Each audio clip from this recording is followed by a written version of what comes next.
에베소서 2장.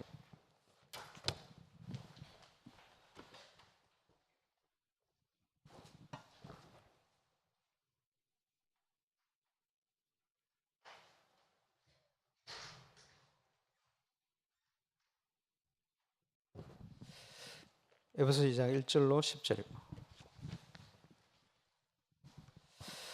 오늘 한 절씩 교독해서 보시겠습니다.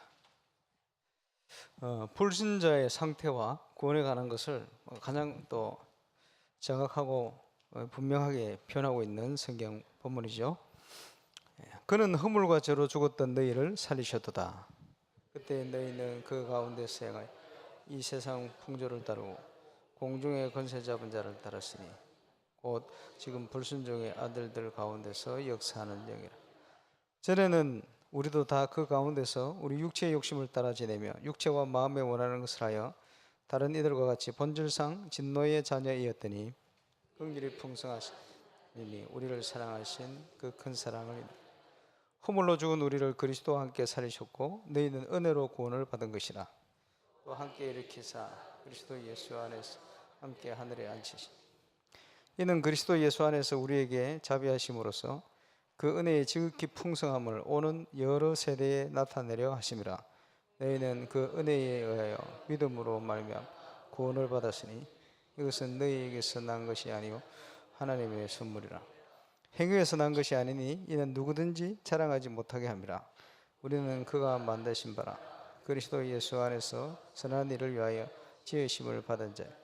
이 일은 하나님이 전에 예비하사 우리로 그 가운데서 행하게 하려 하심이니라. 아멘. 표현할 수 없을 만큼 가장 중요한 부분이 이제 구원입니다. 그래서 베드로전서 1장 9절에 보면 믿음의 결국은 영혼 구원을 받습니다. 구원이 중요하죠. 많은 사람들이 상담을 해보면 과거의 상처에 매여 있습니다. 그 상처라는 것은 다 아시겠습니다만은 아픔이죠. 그런데 창세기 사단이 준 12가지 문제, 이게 우리 영혼의 상처가 되어 있어요. 그러다 보니 이 문제 해결 안 되니까 인간이 해결할 수 없는 재앙과 저주의 문제 계속 오니까 그게 상처가 되어 있는 거예요. 그리고 미래에 대한 많은 염려로 온갖 생각, 판단하는 것부터 해가지고 여기에 사로잡혀 있어요.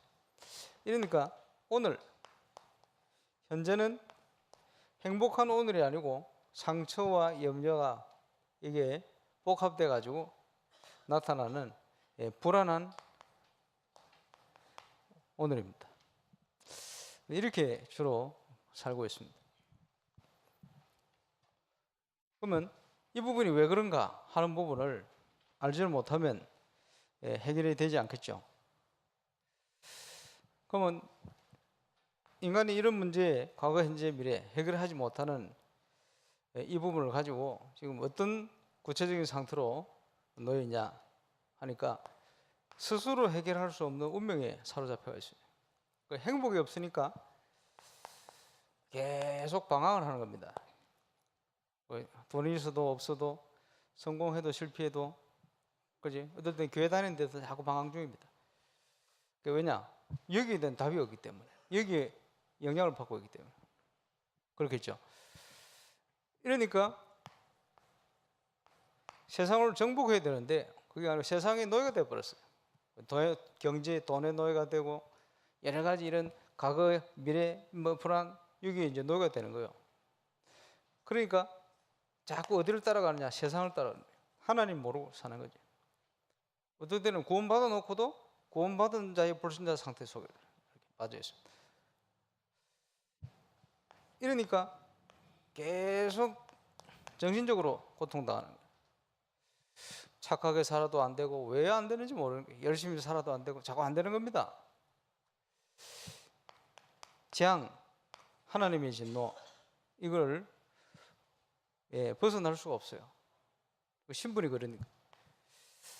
눈에 보일 만큼 많은 육신의 문제가 건강의 문제, 가정의 문제부터 해서 먹고 사는 문제, 뭐 그런데 묶여 사는 거죠. 후대의 문제 해결 안 됩니다. 질병의 문제, 이게 모든 것이 고통이요 어려움 되어 있습니다. 왜 그러냐? 배경이 하나님을 떠나 있어서는 지옥 배경이 되는 거예요.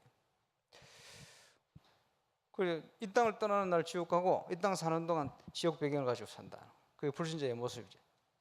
이 모든 것들이 연결돼 가지고 후대에게 그대로 복음이 아니면 해결 안 되고 전달됩니다. 그걸 자꾸 이제 어려운 거죠. 조금 노력해서 살만하면 또 무너지고 또 무너지고 이게 3, 4대로 계속 어렵다. 그게 불신자 상태입니다. 왕족도 보면요, 우리 한국 역사를 쭉 보면 그지 뭔가 좀 대단한 왕이 나오는 것 같은데 이게 가정 가문의 자녀에게 후손에 심각한 문제들이 계속 오거든. 복음이 없기 때문에 그럴 수밖에 없어요. 이런 문제들이 언제부터 시작됐냐 하는 것이 창세기 3장입니다. 에덴 동산에서 시작되었어요. 그치? 원죄 가운데 빠진 겁니다. 그때부터 사단에게 사로잡힌 거예요. 어쩔 수가 없어요. 계속 오는 것이 재앙입니다. 또는 저주라고 표현하죠. 어려울 수밖에 없죠.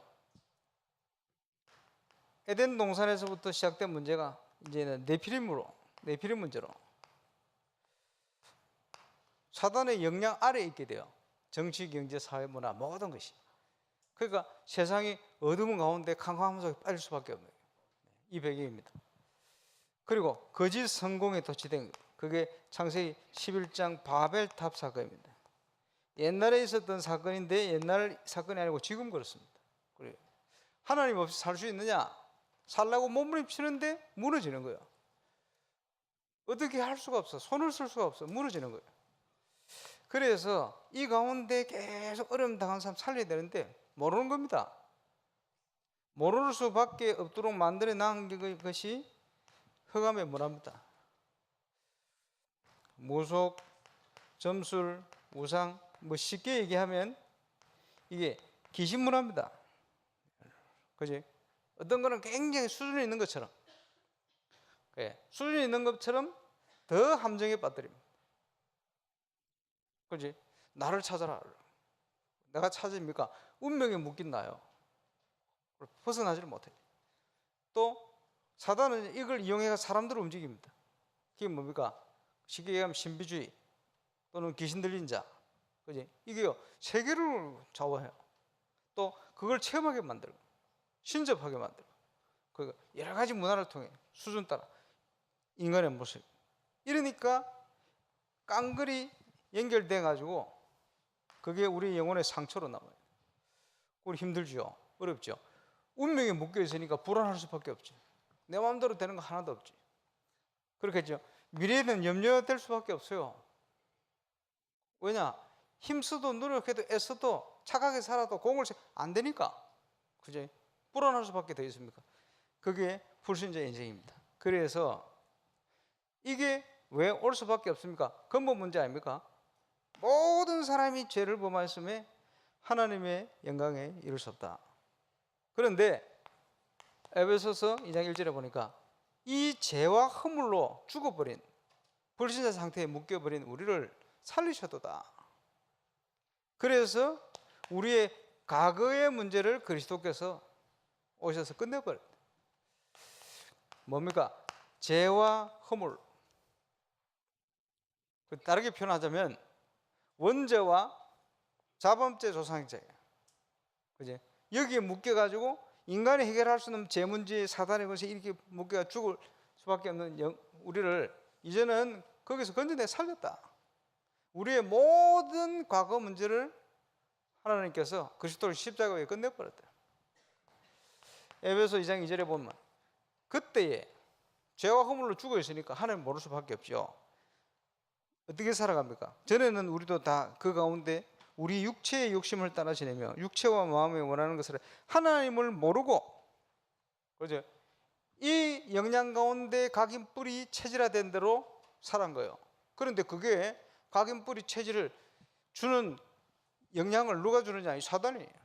그러니까 속고 사는데 어떤 사람은 완전히 귀신 들린 사람도 있고, 어떤 사람은 자기도 힘대로 산다고 사는 것 같은 그게 아니고 뭐냐? 세상 풍속을 따라 세상에서 각인 뿌리 체질화된 대로 사는 거예요. 그게 뭡니까? 마귀가 컨트롤하는 거예요. 그래서 마음이 여린 사람들은 귀신 잘 들려요. 귀신 밥이라. 그리스도 모르면. 그냥 마음이 똑한 사람은 뭡니까? 마음이 똑한 사람은 귀신 잘 안 들리고 귀신에게 컨트롤 받아요. 똑같은 일이에요. 그렇게 살 수밖에 없어요.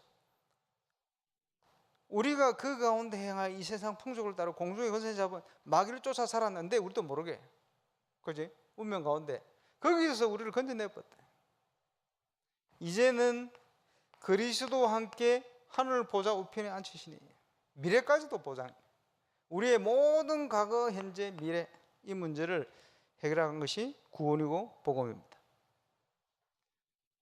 그래서 우리가 해결할 수 없는 인간의 근본 문제를 해결하러 오신 분이, 영적 문제와 함께 그 문제 해결하신 분이 예수 그리스도시다. 그지? 그래서 십자가 위에서 우리의 모든 것을 해결하셔. 고린도전서 15장에 보니까 뭐라고 말씀합니까? 성경대로 그리스도께서 죽으시고 성경대로 다시 살아나셨느니라. 성경대로 우리의 모든 문제를 십자가 위에 끝내버려요. 얼마나 감사합니까? 그래서 그리스도, 왜 예수님이 구원자 됩니까? 인간이 해결할 수 없는 문제를 해결하러 오신 그분은 아담의 자손이 아니고, 죄 있는 인간의 자손이 아니고 하나님의 아들 하나님이십니다. 인간의 몸을 입고 오신 거예요. 그래서 아담의 자손이 아니란 증거로 여인의 후손이 뱀의 머리를 상할 것이다, 이렇게 표현했습니다. 출애굽기 3장 18절에 희생제사, 피를 흘렸단 말이에요. 왜 그렇습니까? 세상 모든 것이 피 흘림이 없으면 정하게 될 수 없다. 그래서 피 흘림이 없으면 죄사함이 없다. 히브리서 9장 22절에 나오죠. 그래서 예수님께서 오셔서 피를 흘리신 거예요. 희생제사의 주인공이다. 그래서 구약 성경에 구원자가 앞으로 오셔서 이렇게 우리 죄를 대신에 십자가에 죽으시 피 흘리실 것이다 라는 것을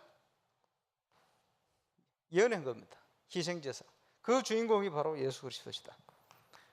그래서 더 구체적으로, 보라, 처녀가 잉태하여 아들을 낳을 것이니 그 이름을 임마누엘 할 것이다.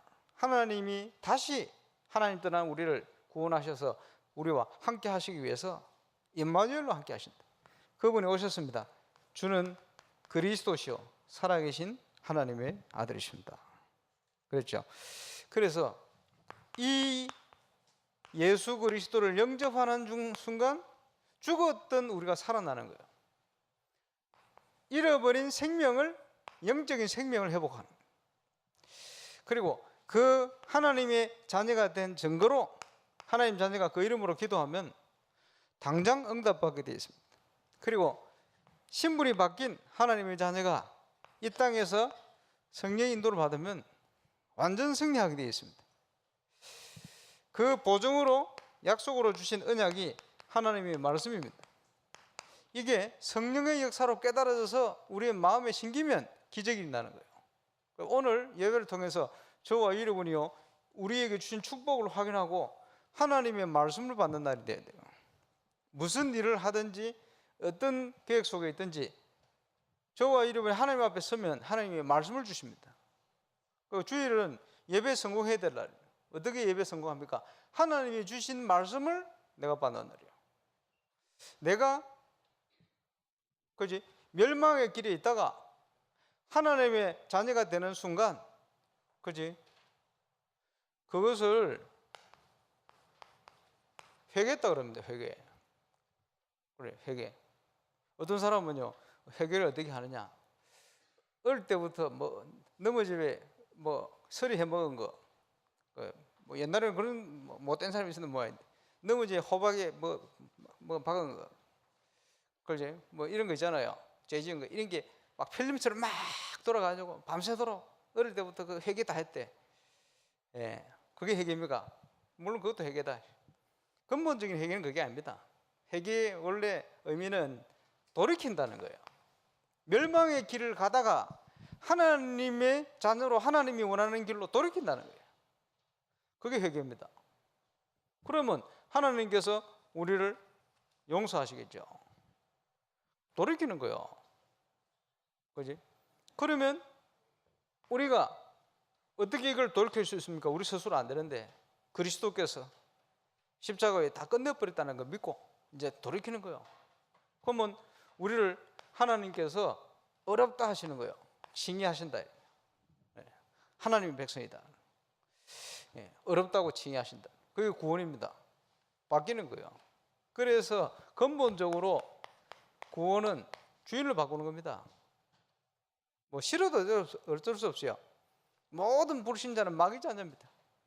우리가 다 그랬어요. 복음 깨닫는 순간 하나님의 자녀로 바뀌었어요. 주인 바뀌었어요. 그지? 주인이 바뀌었기 때문에 이제는 하나님의 자녀가 되는 순간 하나님이 우리를 인도하시는데 어떻게 인도하십니까? 말씀을 통해서 우리를 깨닫게 하시는 거예요. 그래서 이 응답 속으로 우리가 제대로 결단하고 들어가면 마구마구 우리 현장에 말씀이 성취되기를 시작합니다. 이제 그게 신앙생활이에요. 근데 구원받아 놓고도 이 축복을 모르면 불신자 수준으로 살아야 돼요. 그래서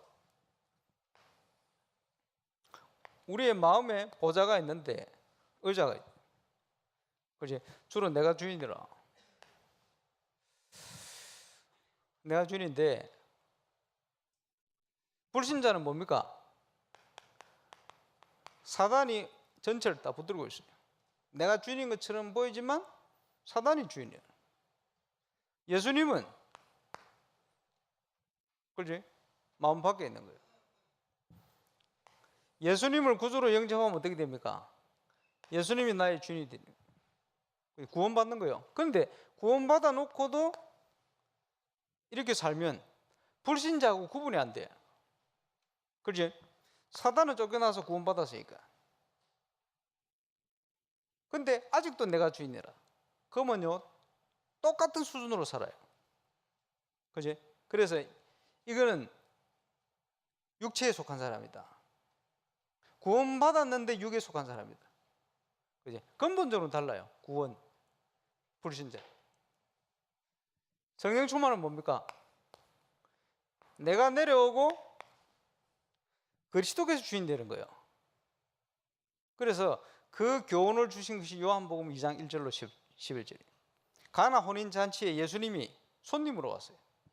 손님으로 오니까 그렇지? 문제가 계속 발생하는 거예요. 혼인잔치에. 예수님께서 주인이 되는 순간 물이 변화해 포도주가 됐어요. 문제가 해결되는 거예요. 우리 인생은 아무리 준비를 해도 부족해요. 그리스도께서 주인이 되실 때 이제는 하나님의 능력이 나타나요. 이게 구원받은 모든 하나님의 사람들이 누릴 수 있는 응답이에요. 자, 한 단계 더 있어요. 그게 뭡니까? 귀신 들린 자. 자기 의지가 없어요. 근데요, 이런 사람도 어쩌다가 한 번씩 지정신 돌아올 때가 있어요. 그럴 때 복음 전하면 돼요. 그래서 이쪽은 불신자입니다. 이쪽은 신자입니다. 근데 구원을 받아도 신불신과는 구분이 안 되어지는 것이 이렇게 사는 겁니다. 그러면 이 자리에 계신 분은 100%는 모르겠고 100%일 가능성이 있는데 다 오른쪽에 속해 있어요. 그런데 100% 여기에 속했는지는 모르겠는데 여러분은 이쪽에 있든지 이쪽에 있습니다. 주로 신앙생활 하는 사람들은 여기가 많아요. 진짜 응답받는 사람들은 이쪽인데 보통 보면 거의 1%. 그래서 1% 때문에 먹고 살아요. 주로 그래요. 근데 우리 교회는 좀 프로테이지 높을 거예요. 앞으로 또 많이 나올 거고, 여름 지나면서 이제 어린 속을 때가 버려요. 그러면요, 이쪽에 있으면 구원받아 놓고도 이 해방된 축복을 못 누리고 계속 이 영향을 받아요. 천국 갈 때까지. 천국에는 없으니까 이 배경이. 그지? 그러면 여기서 고생하지 말고 빨리 이쪽으로 와야 돼. 뭡니까? 각인 뿌리 체질. 그래서 하나님의 말씀의 인도, 말씀의 성취, 이걸 제대로 맛봐야 됩니다. 그리고 고집 피우지 말고 하나님 말씀의 순종, 하나님의 계획과 뜻의 방향을 맞춰가는, 이렇게 되어야 구원받은 자의 축복을 제대로 누려갈 수가 있다. 이번 2018년 여름은 이제 구원에서 어디로? 올인으로. 그지? 내가 산 것이 아니고 내 안에 그리스도께서 사신 것이다. 그래, 여러분, 뭐 사람 때문에, 상황 때문에 시험들 하나도 없어요. 시험 드는 자체가 아직도 이 영향 속에 있는 거예요. 시험 들 필요 없어. 그건 당연한 것이니까. 저와 여러분 때문에 그 현장까지, 불신자 현장까지 살아날 만큼 그런 응답을 누리면 되는 겁니다. 지난주 3부 메시지 때 영성 훈련할 수 있는 성전이 필요하다. 그러면서 우리가 해야 될 내용이 뭐냐? 치유 스쿨이다. 육신과 함께 정신 모든 것. 그리고 뭡니까? 서밋 스쿨이다. 지금 여름에 우리 교육국에서 하는 행사라든지 여러 가지 준비하고 이제 렌터를 가는, 그게 전부 서밋 스쿨 개념입니다. 이제는 237개국 살리는 다민족 스쿨이다. 그러면 우리가 해야 될 내용이요. 거기에 저와 여러분이 정인으로 사는 겁니다. 오늘 저와 여러분이 이 믿음 가운데 승리하시기 바라고, 우리는 또 세계 선교를 놓고 중요한 응답을 받아야 할 교회입니다. 오늘도 그 응답을 함께 누리는 증거 있는 하루가 되시기를 주의 이름으로 축원합니다. 기도하겠습니다. 하나님, 우리를 구원하시고 또 그 구원의 축복을 누릴 수 있도록 은혜 주심을 감사를 드립니다. 구원의 증인, 복음의 증인, 그리스도의 증인, 이 축복을 오늘도 최고로 확인하고 누리는 응답의 날을 되게 역사해 주옵소서. 감사를 드리며 예수님 이름으로 기도합니다. 아멘.